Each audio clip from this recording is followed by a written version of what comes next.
Fakultas Ekonomi dan Bisnis Universitas Pendidikan Nasional Denpasar menyelenggarakan seminar nasional yang bertemakan peranan OJK dalam mengawasi praktek-praktek kecurangan yang terjadi dalam pasar modal di Auditorium Universitas Pendidikan Nasional Denpasar.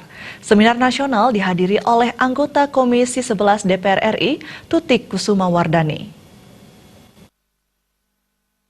Universitas Pendidikan Nasional. Seminar nasional ini sangat penting untuk menambah wawasan praktek mahasiswa mengenai pasar modal, serta bagaimana upaya DPR RI dalam merumuskan kebijakan untuk mencegah terjadinya praktek kecurangan di pasar modal.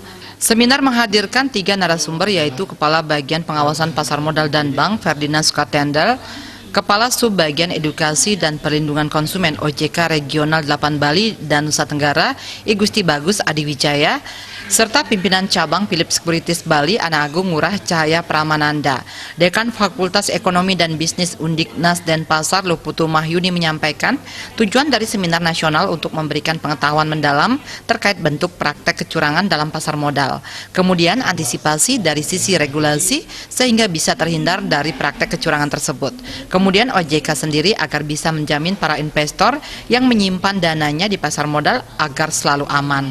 Untuk membahas secara mendalam mengenai seperti apa sih bentuk praktek-praktek kecurangan yang terjadi, bagaimana mengantisipasinya dari sisi regulasi dari pihak DPR RI, bagaimana mereka merumuskan regulasi yang bisa memagari kegiatan investasi sehingga terhindarkan dari praktik-praktik kecurangan. Kemudian dari OJK juga, apa upaya OJK untuk menjamin bahwa investor yang menanamkan dananya di pasar modal, mereka akan dapat berinvestasi dengan perasaan tenang dan nyaman tanpa perlu memikirkan bahwa investasi saya akan terjadi hal-hal yang tidak diinginkan karena adanya kecurangan yang berlaku di pasar modal.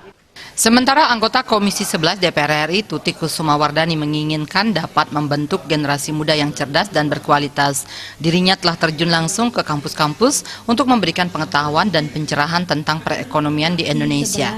Alasan mengangkat topik kali ini untuk mengantisipasi adanya penipuan yang melibatkan para mahasiswa. Ya, tentu dari hati yang paling dalam saya ingin mengenerate generasi muda ini, bagaimana sih menjadi generasi yang cerdas dan berkualitas. Sehingga itu selalu saya masuk ke kampus-kampus untuk memberikan edukasi, memberikan pencerahan, memberikan pemahaman tentang perekonomian kita. Tujuannya tentu ingin memberikan edukasi kepada adik-adik generasi muda agar mengenal lebih dalam mengenai pasar modal. Kemudian jangan sampai tertipu ataupun tersesatkan oleh investasi-investasi ilegal. Ditambahkan anggota Dewan asal Singaraja ini dengan seminar para mahasiswa bisa tumbuh sebagai generasi milenial yang tangguh dan kuat dalam segala hal sehingga berguna bagi bangsa. Andika, Bali TV.